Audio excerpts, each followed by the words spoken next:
नमस्कार, आप देख रहे हैं द न्यूज, आपके साथ मैं सृष्टि मिश्रा। तो इस बार के लोकसभा चुनाव में यह तय हो गया है कि देश के तीसरी बार प्रधानमंत्री की शपथ लेते नजर आएंगे नरेंद्र मोदी। और बता दें आपको, यहां पर बड़ा ऐलान हो गया है कि जेडीयू यहां विपक्ष के बुनी हुई चालों में नहीं आने वाली है। जेडीयू के वरिष्ठ नेता केसी त्यागी ने साफ तौर पर कह दिया कि खड़गे जी का हमें पता है कि वो कितना ज्यादा यहां पर किसी की बात सुनते हैं और किस तरीके से उन्होंने सम्मान दिया होता तो आज हम यहां नहीं होते। तो इसमें कोई डाउट नहीं है कि हम जो है इधर ही प्रधानमंत्री के सपोर्ट में रहेंगे और प्रधानमंत्री को एक बार फिर से देश का प्रधानमंत्री बनाने में मदद करेंगे। दर्शकों, कल चुनावी रिजल्ट्स आए लेकिन बीजेपी को निराशा जरूर हाथ लगी। बीजेपी बहुमत से 30 से ज्यादा सीटों से पीछे रही, लेकिन एनडीए ने मिलकर यहां पर चुनाव जीत लिया है। और एनडीए यानी कि बीजेपी के घटक दल, एनडीए की बैठक है जिसमें सभी घटक दल के नेताओं को बुलाया है। नीतीश कुमार जी भी उसमें शामिल हो रहे हैं और जेडीयू की तरफ से वो पत्र भी दिया जाएगा जिसमें एनडीए की भी सपोर्ट है, नरेंद्र मोदी जी को प्रधानमंत्री बनाने की भी सपोर्ट है। नहीं, वो समय अब बीत चुका है और वो कारण अभी भी मौजूद हैं जिनकी वजह से हम इंडी गठबंधन से बाहर आए थे, इसलिए वापस जाने का कोई प्रश्न ही पैदा नहीं होता। बड़ा दिल मिल सकता। अगर खड़गे जी और उनकी पार्टी ने बड़ा दिल दिखाया होता तो हम आज यहाँ ना होते। उनकी तंगदिली से और उनके गलत व्यवहार की वजह से ही हम यहाँ आए। जनता दल यू बहुत स्पष्ट कर चुका है कि ये चुनाव नरेंद्र मोदी जी के नेतृत्व में लड़ा गया है।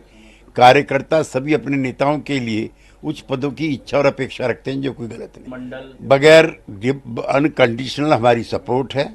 अलबत्ता इच्छा जरूर है कि बिहार को विशेष राज्य का दर्जा मिले, जो बिहार की जनता के हित में है। विशेष राज्य के दर्जे के बगैर बिहार का विकास असंभव है। उसके लिए 272 का मैजिक नंबर चाहिए, जो ना कांग्रेस के पास है ना इंडी गठबंधन के पास है। वो सब जो है चर्चाएं, अफवाहें हैं।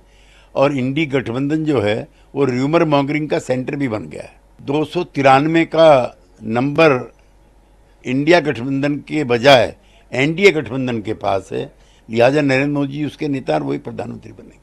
सहयोगी दलों की मदद से एनडीए 292 के पार पहुंच गया। और बता दें आपको, यहां पर बातचीत करें तो देश के प्रधानमंत्री नरेंद्र मोदी के ऊपर यहां लोग कह रहे थे क्या प्रधानमंत्री बनेंगे, अगर चंद्रबाबू नायडू ने अपने हाथ खींच लिए तो क्या होगा, जेडीयू ने हाथ खींच लिए तो क्या होगा। और देखिए, पूरे विपक्ष की नजर चंद्रबाबू नायडू और जेडीयू पर है, लेकिन अब लालच दिया जा रहा है। यहां पर विपक्षी दलों ने मिलकर, कांग्रेस हो, समाजवादी पार्टी हो, ममता हो, सब मिलकर लालच दे रहे हैं कि कैसे भी करके देश के प्रधानमंत्री इस बार मोदी जी ना बने और किस तरीके से हम बीजेपी की सरकार गिरा दें। लेकिन देखिए, ऐसा होता फिलहाल तो नजर नहीं आ रहा है। अब आगे क्या होगा इस पर तो संशय बना हुआ है। लेकिन यहां पर संजय सिंह कह रहे हैं कि देश की जनता ने मोदी को नकार दिया, जबकि आपको बता दें पूरे विपक्ष की सीटें मिलाकर बीजेपी खुद पूरे विपक्ष से ज्यादा है। तो कैसे ये कह रहे हैं कि देश की जनता ने नकार दिया? आपने सबने मिलकर चुनाव लड़ा और अकेले बीजेपी अपने दम पर यहां पर 240 सीट से ज्यादा जीत पाई है। और बता दें आपको, बीजेपी बहुमत से बहुत पीछे रही, लेकिन इसका यह मतलब नहीं है कि विपक्षी दलों ने जो कहा कि देश की जनता ने नकार दिया है, ऐसा नहीं होता। चुनाव में ऊपर नीचे चीजें हो जाती हैं। और हाँ, ये बात सही रही कि अयोध्या की सीटें खोई, बीजेपी ने सबसे ज्यादा निराशा वाली बात रही और उस तरीके से प्रदर्शन नहीं हो पाया। खुद कल यहां पर बीजेपी के नेताओं में थोड़ी टेंशन दिखी कि हमने कहां चूक कर दी, कहां गलती कर दी। लेकिन इसका मतलब यह नहीं है कि मोदी सरकार को लेकर कोई डाउट है। बता दें आपको, यहां पर आज शाम यहां एनडीए के घटक दलों की मीटिंग राजधानी दिल्ली में होने वाली है। और इसी बीच आपको बता दें, एक बार फिर से 7 जून को बैठक होगी, जहां 8 जून या 9 जून को देश के प्रधानमंत्री नरेंद्र मोदी अपने तीसरे कार्यकाल की शपथ लेते दिखाई देंगे। और इसी तरीके से देश के प्रधानमंत्री नरेंद्र मोदी एक बार फिर से सत्ता संभालते नजर आएंगे। विपक्ष को इस बात से मिर्ची लगी है। विपक्ष के नेता लगातार देखिए इस बात को बनाने में, भुनाने में जुड़े हुए हैं। अब समाजवादी पार्टी का प्रदर्शन उत्तर प्रदेश में अच्छा रहा, बीजेपी से ज्यादा सीटें समाजवादी पार्टी ने जीती। अखिलेश यादव को इसका क्रेडिट गया, लेकिन देखिए कुछ ना कुछ कमी रही जो बीजेपी के साथ ऐसा हुआ उत्तर प्रदेश के अंदर, जहां से सबसे ज्यादा सीटें। और उत्तर प्रदेश में यह गड़बड़ी ना हुई होती तो बीजेपी आराम से, आसानी से बहुमत के आंकड़े को अकेले दम पर पार कर जाती। उसको ना किसी की जरूरत होती और ना किसी के सामने ये बोलना होता कि भैया आप इधर ही ठहरिए, उधर मत जाइए। लेकिन अब ऐसा है कि आपको बता दें, बीजेपी को करना पड़ेगा। देखिए, ऐसा है कि प्रधानमंत्री नरेंद्र मोदी ने 400 पार का दावा किया था और उनकी उनके दावे के हिसाब से 160 सीटें कम आई हैं, 240 सीट उनकी आई है। तो प्रधानमंत्री नरेंद्र मोदी को नैतिकता के आधार पर इस्तीफा दे देना चाहिए कि देश की जनता ने उनको नकारा है। और नकारा किन कारणों से है?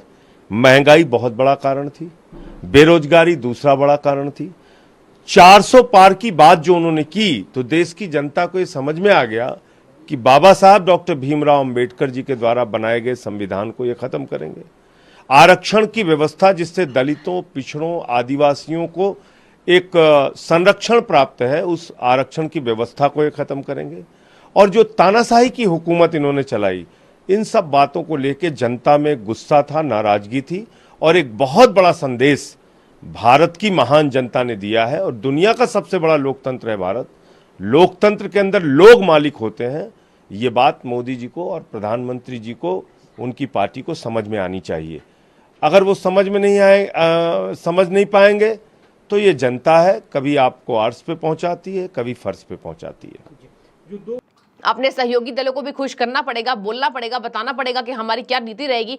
और देखिए केसी त्यागी कह रहे हैं कि हमारा सवाल बनता ही नहीं है कि हम उधर चले जाएं। हमें पता है कि खड़गे और कांग्रेस पार्टी कैसी पार्टी है। और देखिए कांग्रेस को सिरे से नकार दिया गया है। और उन्होंने बोला कि हम ये बात जरूर चाहेंगे कि सरकार हमारी बने, मतलब एनडीए की सरकार ऑफकोर्स बनने वाली है, लेकिन अभी संशय, जब तक शपथ नहीं लेते तब तक समझिए कि इधर उधर की बातें हो सकती है। तो केसी त्यागी ने कहा हम चाहेंगे कि जब हम देश के प्रधानमंत्री को मदद करें तो उसके बाद बिहार को एक विशेष राज्य का दर्जा मिले, हम ये बात चाहते हैं। अब देखिए 543 सीटों में से भाजपा के सूरत उम्मीदवार मुकेश दलाल के निर्विरोध चुने जाने के बाद 542 सीटों के लिए मतों की गिनती की गई थी। और कांग्रेस 99 सीटें पर सिमटी। और सबसे ज्यादा सर्वाधिक भारतीय जनता पार्टी ने अकेले दम पर 240 सीटें हासिल की है। कांग्रेस ने 99 और एनडीए ने 290 पार। तो देखिए एनडीए का प्रदर्शन अच्छा रहा। बीजेपी 240, कांग्रेस 99, समाजवादी पार्टी 37, तृणमूल कांग्रेस 29 सीटें, डीएमके 22, टीडीपी 16। टीडीपी की मदद से ही बीजेपी आगे बढ़ेगी। और जेडीयू 12, शिवसेना उद्धव बाला साहब ठाकरे 9, एनसीपी शरद पवार 8, शिवसेना 7, अजीत पवार की पार्टी और रामविलास पासवान की पार्टी, चिराग पासवान की 5, वाईएसआरसीपी 4, आरजेडी 4, सीपीआईएम 4। तो देखिए आम आदमी पार्टी 3, झारखंड मुक्ति मोर्चा 3। तो ये सब बातें हैं। और इन सब बातों के मद्देनजर यहाँ पर अगुवाई करेगी एनडीए। एनडीए में 41 तो इंडिया में 37 पार्टियां।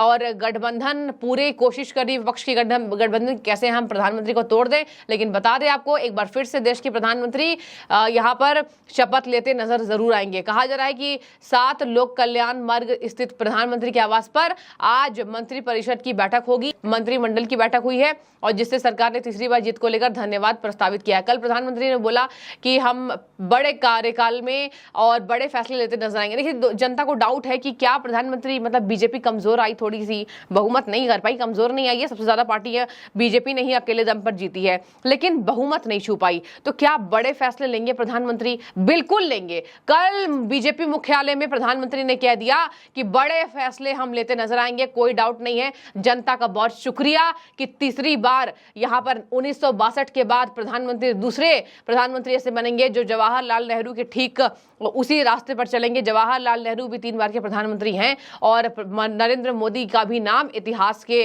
पन्नों में छप जाएगा। तो देखिए यहाँ पर अब जब तक शपथ नहीं हो जाता है, यहाँ बीजेपी के समर्थक हैं, कांग्रेस के समर्थक हैं, सबके दिलों में यहाँ पर रहेगा क्या होगा क्या नहीं होगा। लेकिन बता दें आपको, अगर बातचीत की जाए तो सरकार में कोई टेंशन नहीं है। और एनडीए ने कह दिया कि हम अपना समर्थन पत्र, और यहां पर जेडीयू ने कह दिया है कि हम अपना समर्थन पत्र देंगे। अब संजय सिंह बौखला रहे हैं, देखने वाली बात होगी। जहां पे जमानत जब्त हुई है दिल्ली की 7 लोकसभा सीटों पर आम आदमी पार्टी की, तो आम आदमी पार्टी कितने तरीके से हाथ से निकलकर बाहर बयान देती है। लेकिन फिलहाल आपकी क्या राय है? जरूर थोड़ी निराशा हाथ लगी है, लेकिन यहां पर अंत भला तो सब भला, एनडीए जीत चुकी है, बहुमत के आंकड़े को पार कर चुकी है। और अब सबकी नजर जेडीयू, यहां चंद्रबाबू नायडू पर है। केसी त्यागी ने कह दिया कि हम यहां मल्लिकार्जुन खड़गे पर विश्वास नहीं करते हैं। तो आपकी क्या राय है? जरूर कमेंट में बताइए। शुक्रिया।